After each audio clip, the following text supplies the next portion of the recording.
میں اسلام ہوں۔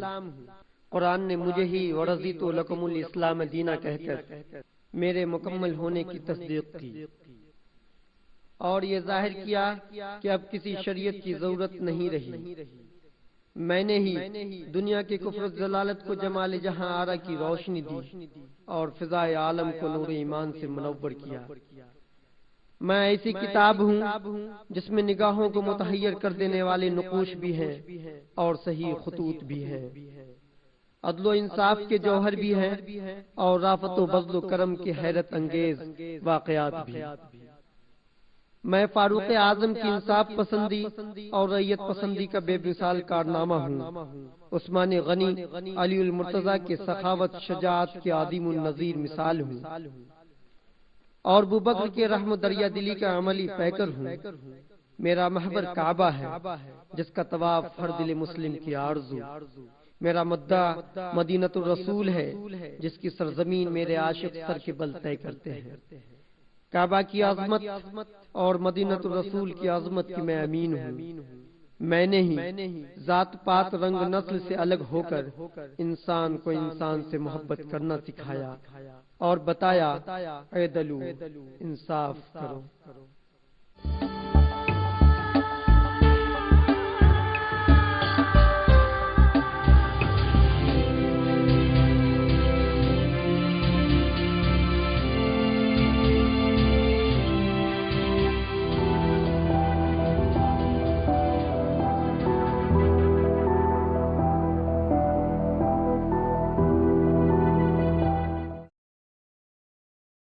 ناظرین آداب، آج کی اس کارروائی میں آپ کا خیر مقدم ہے۔ ناظرین، ہماری زندگی میں کئی موڑ آتے ہیں، کئی تلخ تجربے ہوتے ہیں، رشتے بنتے ہیں، بگڑتے ہیں اور کبھی کبھی کوئی انہونی ہماری زندگی میں دبے قدموں داخل ہو جاتی ہے۔ ہم بنانا چاہتے ہیں لیکن بات بگڑ جاتی ہے، ہم کچھ اچھا کرتے ہیں لیکن کام خراب ہو جاتا ہے۔ ناظرین، آج ہم ایک ایسا ہی کیس دیکھیں گے جہاں دو ایسی زندگیاں جنہوں نے ساتھ جینے کی قسمیں کھائیں ایک ہوئے اور اپنے خوبصورت سفر کی شروعات کی، لیکن کچھ نا اتفاقیوں کی وجہ سے ان کے رشتے میں دراڑ پیدا ہو گئی اور نوبت الگ ہونے تک آ گئی ہے۔ آج وہ اس شرعی کورٹ میں فیصلے کے لیے آئے ہیں جہاں قاضی صاحب شریعت کی روشنی میں فیصلہ صادر فرمائیں گے۔ قاضی صاحب، مدعی اور مدعا علیہ دونوں حاضر ہیں، اگر آپ کی اجازت ہو اسلامی عدالت کی کارروائی شروع کی جائے۔ اجازت ہے، پہلے مسئلہ پیش کیا جائے پھر اس پر بحث ہوگی۔ قاضی صاحب، ہمارے سامنے جو یہ خاتون ہیں ان کا نام ثریا ہے، ان کی عمر 25 سال ہے، ان کی شادی اسلم صاحب سے 2.5 سال قبل ہوئی تھی اور یہ ہیں اسلم صاحب، ان کی عمر 30 سال ہے۔ اور قاضی صاحب، میں آپ کو بتلاؤں کہ ان کا ایک بیٹا بھی ہے جس کی عمر 1.5 سال ہے۔ ثریا بھی نے عرضی داخل کی ہے، اس کے مطابق یہ اسلم صاحب سے خلا لینا چاہتی ہیں۔ ثریا بھی، آپ نے جو عرضی داخل کی ہے اس کے مطابق آپ ایک اتنا بڑا قدم اٹھانے جا رہی ہیں کہ خلا لینا چاہتی ہیں۔ قاضی صاحب، پچھلے 1 سال میں اس شخص نے اتنے مظالم مجھ پر ڈھائے ہیں کہ میں اب اور برداشت نہیں کر سکتی ہوں۔ شادی کے 1 سال بعد ہی انہوں نے مجھے ستانا شروع کر دیا۔ شروع میں تو سب کچھ ٹھیک رہا لیکن بعد میں انہوں نے اپنا کام بند کر دیا اور مجھے گھر پر ہی سلائی کا کام کرنا پڑتا تھا، جس کی وجہ سے ہماری کچھ پریشانیاں کم ہو جاتی تھی۔ اسلم، آپ انہیں کیوں مارتے ہیں، کیوں ستاتے ہیں؟ قاضی صاحب، یہ جھوٹ بول رہی ہے، میں اسے مارتا نہیں ہوں بلکہ یہ میرا کہنا نہیں مانتی ہے اور جھوٹ بولتی ہے تو مجبوراً میں اسے ڈانٹتا ہوں بس۔ نہیں قاضی صاحب، یہ جھوٹ بول رہے ہیں، ان کو شراب کی بری لت پڑ چکی ہے اور یہ شراب پینے کے مجھ سے پیسے مانگتے رہتے ہیں۔ کیا ثریا صحیح بول رہی ہے؟ قاضی صاحب، شراب تو ایک بہانہ ہے، دراصل بات یہ ہے کہ جب بھی میں اسے کچھ کام کہتا ہوں تو یہ اپنے گھر کے باتیں بتا کر مجھے تانے مارتی ہے۔ نہیں قاضی صاحب، یہ جھوٹ بول رہے ہیں، حد تو یہاں تک ہو گئی ہے کہ انہوں نے میرے سارے زیورات بیچ ڈالے ہیں، جب سے میں نے گھر کا خرچ اٹھانے کے لیے ایک گرلز اسکول میں پڑھانا شروع کیا، کیونکہ سلائی کی کمائی سے ہمارا خرچ پورا نہیں ہوتا تھا، اس لیے اس کے بعد سے انہوں نے میرا جینا دشوار کر دیا ہے۔ سریا بھی آپ حوصلے سے کام لیجئے، آپ اسلامی عدالت میں آئی ہیں، آپ کے ساتھ انصاف ہوگا۔ اسلم، آپ سریا بی کی نوکری کے بارے میں کیا کہتے ہیں؟ قاضی صاحب، مجھے سریا کا باہر نوکری کرنا بالکل پسند نہیں۔ میں نے اسے کئی بار ٹوکا ہے، اسی بات کو لے کر میرے اور اس کے درمیان لڑائی ہوتی ہے۔ نہیں قاضی صاحب، مجھے نوکری کرنا بالکل پسند نہیں ہے، لیکن میں گھر چلانے کے لیے گھر کی مجبوری میں نوکری کر رہی ہوں۔ اسلم دیکھیے، گھر کا خرچہ چلانے کی ذمہ داری تو شریعت نے آپ پر رکھی ہے، آپ تو نکمے نکلے۔ سریا گھر کا خرچہ بھی چلاتی ہے اور گھر کو بھی دیکھتی ہے، اور الٹے آپ شراب کی بری لت میں پڑ گئے ہیں۔ آپ کو معلوم ہونا چاہیے کہ شریعت نے شراب کو حرام قرار دیا ہے، اور قرآن میں کہا گیا ہے کہ شیطان شراب کے ذریعے تم لوگوں کے درمیان دشمنیاں ڈال دیتا ہے اور پھوٹ ڈالتا ہے۔ آپ شراب کی بری لت میں پڑ گئے ہیں، سریا سے الٹے پیسے مانگتے ہیں، آپ دنیا بھی خراب کر رہے ہیں اور اپنی عاقبت بھی خراب کر رہے ہیں۔ میں غلط راستے پر پڑ گیا ہوں، مجھے اپنی غلطی کا احساس ہے، اور میں وعدہ کرتا ہوں کہ میں اپنی یہ غلط عادتیں چھوڑنے کی کوشش کروں گا، لیکن سریا کو باہر کی نوکری بند کرنی ہوگی، یہ مجھے بالکل پسند نہیں۔ نہیں قاضی صاحب، مجھے اس پہ یقین نہیں ہے۔ میں اپنا اور اپنے بچے کا پیٹ پالنے کے لیے کمانے پر مجبور ہوں، میں نوکری نہیں چھوڑ سکتی۔ میں نے پہلے ہی بہت تکلیف اٹھا چکی ہوں، اب اور تکلیف نہیں برداشت کر سکتی ہوں، اسی لیے قاضی صاحب میں خلا لینا چاہتی ہوں، اور یہ چاہتی ہوں کہ میرا بچہ میرے پاس رہے۔ قاضی صاحب، میں اسے طلاق دینا نہیں چاہتا ہوں۔ دیکھیے، طلاق اور خلا جیسی چیزیں جائز چیزوں میں اللہ کو سب سے زیادہ ناپسند ہے، اس سے آپ دونوں کی زندگیوں میں پریشانیاں آ سکتی ہیں۔ اس لیے میں چاہتا ہوں کہ آپ دونوں ایک بار پھر سوچیں اور آپس میں مصالحت کی کوشش کریں، اس سے آپ دونوں کے بچے کی زندگی بھی اچھی ہو جائے گی۔ میں آپ دونوں کے خاندان سے ایک حکم مقرر کرتا ہوں جو آپ دونوں کو قرآن اور حدیث کی روشنی میں سمجھانے کی کوشش کریں گے۔ آپ دونوں ان کی بات سنیں اور پھر سے غور کریں اور سوچیں۔ اب آپ کی کارروائی آئندہ جمعہ کو ہم سنیں گے، تب تک کے لیے ہم کارروائی برخاست کرتے ہیں۔ عدل و انصاف اسلام کی روح ہے، اور اللہ سب سے بڑا منصف ہے، اور اس کا حکم ہے کہ سچ بات کہو چاہے تمہارا نقصان ہی کیوں نہ ہو۔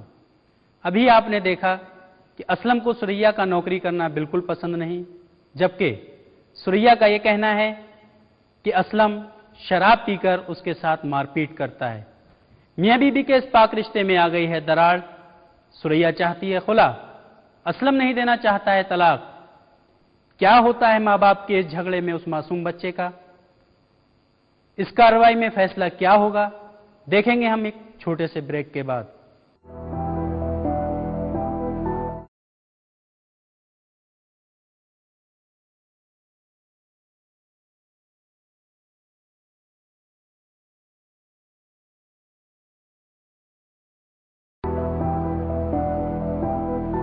وقفے کے بعد اسلامی عدالت میں پھر سے آپ کا خیر مقدم ہے۔ ناظرین، پہلی کارروائی میں آپ نے دیکھا کہ اسلم سریا کو کس طرح سے پریشان کرتا ہے، جس کی وجہ سے سریا خلا چاہتی ہے، جبکہ اسلم کا یہ کہنا ہے کہ سریا اس کا کہنا نہیں مانتی، جس کی وجہ سے وہ اسے مارتا ہے۔ قاضی صاحب، اگر آپ کی اجازت ہو تو اسلامی عدالت کی کارروائی دوبارہ شروع کی جائے۔ اجازت ہے، کارروائی پھر سے شروع کی جائے۔ قاضی صاحب، جیسا کہ آپ نے دونوں کے درمیان میں مصالحت کرانے کے لیے 2 حکم متعین کیے تھے، وہ اس وقت یہاں موجود ہیں، آپ ان سے بات کر سکتے ہیں۔ دونوں حکم کو پیش کیا جائے، وہ اپنی رپورٹ پیش کریں۔ پہلے سریا کے حکم آئیں اور رپورٹ پیش کریں۔ قاضی صاحب، قرآن و حدیث کی روشنی میں میں نے سریا کو سمجھانے کی کوشش کی۔ سریا کا کہنا تھا کہ میں ایک مومنہ ہوں، اللہ اس کے رسول کے اوپر میں یقین رکھتی ہوں، میں آپ کی بات مانتی ہوں، اس لیے اس نے اپنی پچھلی تمام تلخیوں کو بھلا کر نئے سرے سے اپنی زندگی کا آغاز کیا۔ لیکن افسوس، صد افسوس، اسلم کی وہی فطرت جس کے لیے اسلم جانا جاتا ہے، پھر اس نے وہی شروع کیا۔ یہ درندہ صفت انسان اور جراثیم زدہ ذہنیت سوریا بی بی پہ تاریخ کی بدترین مظالم ڈھائے، اور صرف اتنا ہی نہیں بلکہ طلاق کی دھمکی تک دے ڈالی۔ سوریا بی بی کا کہنا ہے قاضی صاحب، جب ظلم کی کوئی انتہائی نہ ہو تو پھر ایسے رشتے کا کیا مطلب؟ اسلم کے حکم کو پیش کیا جائے، وہ اپنی رپورٹ پیش کریں۔ آپ بیٹھیے۔ آپ کے کہنے کے مطابق میں نے اسلم کو قرآن و حدیث کی روشنی میں بہت سمجھانے کی کوشش کی، یہ راضی بھی ہوئے، اگر وعدہ کیا مجھ سے کہ اب دوبارہ شراب نہیں پئیں گے اور سوریا بی سے مار پیٹ نہیں کریں گے، لیکن وعدہ کے باوجود انہوں نے وعدہ خلافی کرتے ہوئے ایک بار پھر سوریا بی کو شراب پی کر ان کے ساتھ مار پیٹ کی اور ان کے ساتھ زبردستی کرنے کی کوشش بھی کی۔ ٹھیک ہے، آپ بیٹھیے۔ دونوں حکم کی رپورٹ ہم نے سنی، اب آپ اس مسئلے میں کیا کہنا چاہتی ہیں؟ جی قاضی صاحب، آپ کی جانب سے مقرر کیے گئے حکم کی بات مان کر میں مصالحت کے لیے تیار تھی، لیکن اب میں اس شخص کے ساتھ نہیں رہ سکتی ہوں۔ انہوں نے پھر سے میرے ساتھ مار پیٹ، زبردستی اور میری بے عزتی کی ہے، شراب کی لت پھر سے شروع کر دی ہے۔ میرا تو اس آدمی کے ساتھ زندگی میری ایک دم دوبھر ہو گئی ہے۔ اسلم، میں نے حکم کی بھی رپورٹ سنی اور سوریا بھی بتا رہی ہیں، ایسا لگتا ہے کہ آپ نے اپنی غلطی کا احساس کیا تھا اور نئی زندگی گزارنے کی آپ نے کا ارادہ کیا تھا اور شروع بھی کی تھی، لیکن پھر سے آپ پرانی روش پر آ گئے ہیں۔ جو اسلم سوریا کہہ رہی ہیں، کیا آپ کیا کہتے ہیں اس کے بارے میں؟ حاجی صاحب، میں نے کوئی جبر، کوئی زبردستی نہیں کی ہے، میں نے اس سے اپنی خواہش کا اظہار کیا تو اس نے منع کر دیا، اور قاضی صاحب بیوی پر تو شوہر کا حق ہوتا ہے نا، اور اس نے اپنی نوکری بند نہیں کی۔ سوریا کیا کہتی ہیں آپ؟ یہ کہتے ہیں کہ آپ نے نوکری بند نہیں کی، باہر چلی جاتی ہیں۔ جناب، اس وقت میں مجبور تھی اور خاص وقتوں میں تو اللہ تعالیٰ نے بھی منع فرمایا ہے، اور میں نوکری نہیں چھوڑ سکتی ہوں کیونکہ یہ ابھی بھی ٹھیک طریقے سے کماتے نہیں ہیں، اور جو بھی کماتے ہیں سب پیسے شراب میں ڈبا دیتے ہیں۔ سوریا کے ساتھ پھر تم نے مار پیٹ کی، یہ بات سوریا بھی کہہ رہی ہے اور حکم کی رپورٹ سے بھی یہ بات ثابت ہوتی ہے، اور تم سوریا کے ساتھ شریعت کی ممانعت کے باوجود زبردستی کرتے ہو۔ تمہیں ایک موقع دیا گیا تھا کہ تم اپنی زندگی میں اصلاح کر لو اور سدھر جاؤ، لیکن تم نے اس موقع کو بھی گنوا دیا ہے۔ قاضی صاحب، یہ سدھرنے والے نہیں ہیں، انہوں نے میری زندگی تباہ و برباد کر دی ہے، اور ان کے ساتھ میرے بچے کی بھی زندگی برباد ہو جائے گی۔ میں ان کے ساتھ نہیں رہ سکتی ہوں، اور اسی لیے میں کھلا چاہتی ہوں۔ قاضی صاحب، میں اسے طلاق دینا نہیں چاہتا ہوں، لیکن آپ جو فیصلہ دیں گے مجھے منظور ہوگا۔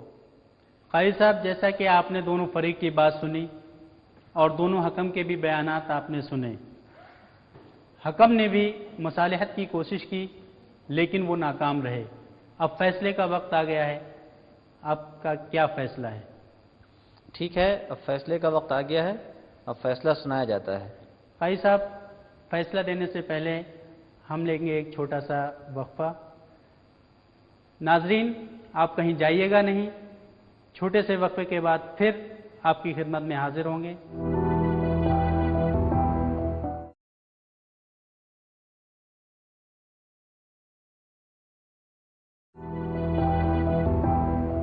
وقفے کے بعد پھر سے اس پروگرام اسلامی عدالت میں آپ کا خیر مقدم ہے۔ ناظرین، آپ نے دیکھا کہ اسلم اور سوریا کے درمیان کس طرح سے نااتفاقیاں پیدا ہو گئی ہیں۔ تمام سچائی جاننے کے بعد قاضی صاحب نے دونوں جانب سے ایک ایک حکم متعین کیا تاکہ دونوں کے درمیان مصالحت کی کوشش کی جا سکے، لیکن وہ بھی ناکام رہی۔ اب قاضی صاحب شریعت کی روشنی میں دونوں کا فیصلہ صادر فرمائیں گے۔ جی قاضی صاحب۔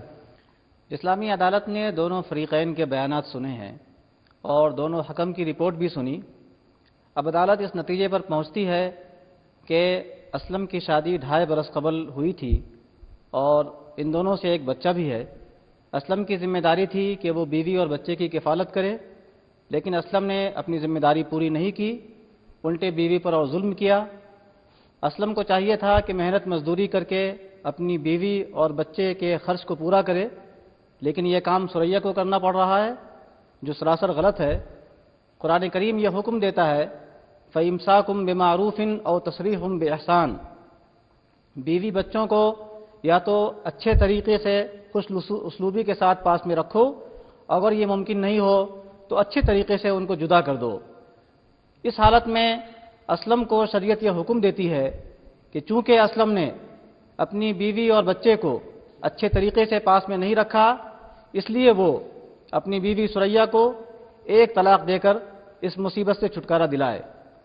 اور یہ بھی یاد رکھیں آپ دونوں کہ طلاق دینے کے بعد اگر آپ دونوں اپنی علیحدہ زندگی میں اس بات کو محسوس کرتے ہیں کہ ہم دونوں غلط راستے پہ تھے اور پھر سے ہم اچھے طریقے سے ایک نئی زندگی کا آغاز کر سکتے ہیں، تو شریعت کی جانب سے آپ کو اس بات کا موقع بھی ملے گا، اور وہ موقع یہ ہوگا کہ ایک طلاق دینے کے بعد جب 3 ماہ کی عدت گزر جائے گی اور دونوں کے درمیان علیحدگی ہو جائے گی، اس کے بعد اگر دونوں نئی زندگی پھر سے اچھے طریقے پر گزارنے کا ارادہ کریں گے تو دونوں ایک دوسرے کی رضامندی سے نیا نکاح کر سکتے ہیں۔ ٹھیک ہے قاضی صاحب، آپ کہتے ہیں تو میں اسے ایک طلاق دیتا ہوں، لیکن بچہ میں اپنے پاس رکھوں گا۔ نہیں قاضی صاحب، بچہ میرا ہے، میں نے اس کو پیدا کیا ہے، تو بچہ میرے پاس ہی رہے گا۔ یہ تو خود برباد ہے تو اس کو بھی برباد کر دے گا، میں نہیں بچے کو دوں گی۔ نہیں قاضی صاحب، یہ نہیں ہو سکتا، یہ بچہ میرا ہے، میں رکھوں گا، میں اس کی پرورش کروں گا۔ ٹھیک ہے، اب چونکہ آپ دونوں کے درمیان طلاق ہو چکی ہے، اب سوال بچے کا ہے، تو شریعت بچے کے تعلق سے یہ دیکھنا چاہتی ہے کہ بچے کی اچھی پرورش اور تربیت کہاں ہو سکتی ہے۔ چونکہ بچہ ابھی چھوٹا ہے، اسے اپنی ماں کی ضرورت ہے۔ شریعت اس سلسلے میں یہ فیصلہ دیتی ہے کہ بچہ جب تک بڑا نہیں ہو جاتا وہ اپنی ماں یعنی ثریا کے پاس رہے گا، اور اسلم کو شریعت یہ حکم دیتی ہے کہ وہ بچے کی پرورش اور اس کی تربیت کا خرچہ جب تک کہ بچہ بڑا نہ ہو جائے اسلم دیتے رہیں گے۔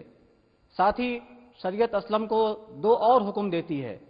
ایک یہ کہ چونکہ بچے کی پرورش اس کی ماں ثریا کرے گی تو اس کی ماں کو بھی پرورش کرنے کا خرچہ اسلم دیں گے، اور تیسرا حکم یہ دیتی ہے اسلم کو شریعت کہ طلاق دینے کے بعد عدت کی مدت تک یعنی 3 مہینے بیوی کا خرچہ بھی اسلم کو دینا ہوگا۔ یہ شریعت کا حکم ہے۔ قاضی صاحب معاف کیجیے گا، مجھے آپ سے سوال پوچھنا ہے۔ آپ نے جو طلاق دلوائی ہے ثریا کو، وہ 1 مرتبہ دلوائی ہے۔ اگر آپ اس کو یہ طلاق 3 مرتبہ دلوا دے تو یہ اس شخص سے ہمیشہ کے لیے نجات حاصل کر لیتی۔ اس طرح تو یہ ابھی 1 مرتبہ طلاق دلوانے سے تو یہ اسی شخص کے قبضے میں رہے گی۔ نہیں، ایسا نہیں ہے۔ طلاق ایک دینے میں کئی فائدے ہیں اور 3 طلاق دینے کے کئی نقصانات ہیں۔ ٹھیک ہے، 3 طلاق دینے کے بعد یہ ہمیشہ کے لیے جدا ہو جاتی ہے اپنے شوہر سے، لیکن وہی فائدہ 1 طلاق دینے سے بھی حاصل ہوتا ہے۔ ان دونوں میں فرق صرف اتنا ہے کہ اگر 3 طلاق شوہر دیتا ہے تو ہمیشہ کے لیے راستہ بند ہو جاتا ہے دوبارہ زندگی گزارنے کا ساتھ ہو کر، اور چونکہ زندگی میں عام طور پر یہ ہوتا ہے کہ باہمی اختلاف، جھگڑے اور لڑائی وغیرہ کے نتیجے میں دونوں جدا ہونا چاہتے ہیں، لیکن جب جدا ہو جاتے ہیں اور تنہائی کی زندگی گزارتے ہیں تو انہیں احساس ہوتا ہے کہ زندگی میں تو جگہ جگہ جھگڑے اور اختلافات ہوتے ہی رہتے ہیں، ہمیں تو کمپرومائز کر کے زندگی گزارنی ہے۔ تب انہیں یہ احساس ہوتا ہے دونوں کو کہ ہم نئی جگہ جا کر نئی شادی کریں، پھر نیا تجربہ ہو اور نئے اختلافات ہوں، اس سے اچھا ہے کہ ایک دوسرے کو ہم سمجھے ہوئے ہیں، کچھ کمپرومائز کر کے ہم پھر سے نئی زندگی گزار لیں۔ ایسے موقع پر اگر 1 طلاق دے رکھا ہے تو دونوں اپنے اس نئے احساس کے نتیجے میں دوبارہ شادی کر کے زندگی کا آغاز کر سکتے ہیں، لیکن 3 طلاق دینے کی صورت میں یہ راستہ ہمیشہ کے لیے بند ہو جاتا ہے۔ یہاں ایک بات ضرور سمجھنے کی ہے، وہ یہ کہ 1 طلاق دینے کے بعد شوہر کو اس بات کا حق ہے کہ عدت کی مدت کے اندر اپنی بیوی کو واپس لے لے، لیکن اس کیس میں اور اس طرح کے کیسز میں جہاں دونوں میں دوری بہت پیدا ہو گئی ہے اور نفرت ہو گئی ہے، شوہر واپس نہیں لیتا بیوی کو، تو جب عدت کی مدت گزر جاتی ہے تو 1 طلاق بائن ہو جاتی ہے، رجی نہیں رہتی، شوہر کو رجوع کرنے کا حق ختم ہو جاتا ہے اور دونوں بالکل ارادہ ہو جاتے ہیں، طلاق بائن ہو جاتی ہے۔ اب صرف فائدہ یہ ہوگا کہ اگر آئندہ ساتھ رہنا چاہیں تو ساتھ رہ سکتے ہیں، لیکن اگر یہ فائدہ فوری حاصل کریں طلاق دینے کے ساتھ ہی 3 طلاق دے کر، تو ہمیشہ کے لیے راستہ بند ہو جائے گا۔ اس لیے شریعت یہی چاہتی ہے کہ جہاں علادہ ہونا ہو وہاں 1 طلاق دے کر علادہ ہوں، عدت کی مدت گزرنے دیں، اس کے بعد طلاق بائن ہو جائے گی، دونوں علادہ رہیں، اور آئندہ جب کبھی دونوں کی مرضی ہو دونوں اپنی نئی مرضی سے نئے مہر کے ساتھ نئے طور پر نکاح کر سکتے ہیں۔ اب کارروائی برخاست کی جاتی ہے۔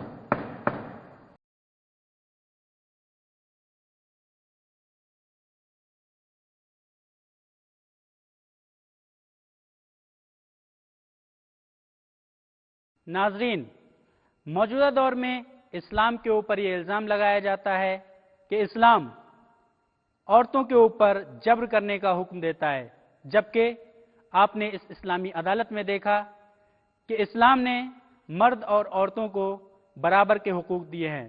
جہاں اگر عورت کے اوپر ظلم و جبر ہوتا ہے تو وہ انصاف پانے کے لیے اسلامی عدالت کا دروازہ کھٹکھٹا سکتی ہے۔ جیسا کہ آپ نے دیکھا کہ ایک عورت جس کا شوہر اس کو بری طریقے سے مارتا پیٹتا ہے، لیکن وہ عورت انصاف پانے کے لیے اسلامی عدالت میں آتی ہے، جہاں قاضی صاحب نے اس کا فیصلہ شریعت کی روشنی میں کیا۔ ناظرین، اگلے ہفتے ہم نئے مسئلے کے ساتھ آپ کی خدمت میں حاضر ہوں گے۔ دیجیے اجازت، اللہ حافظ۔ قرآن و حدیث کی انہی فیصلوں کی وجہ سے دنیا ہمیں اسلامی عدالت کے نام سے جانتی ہے۔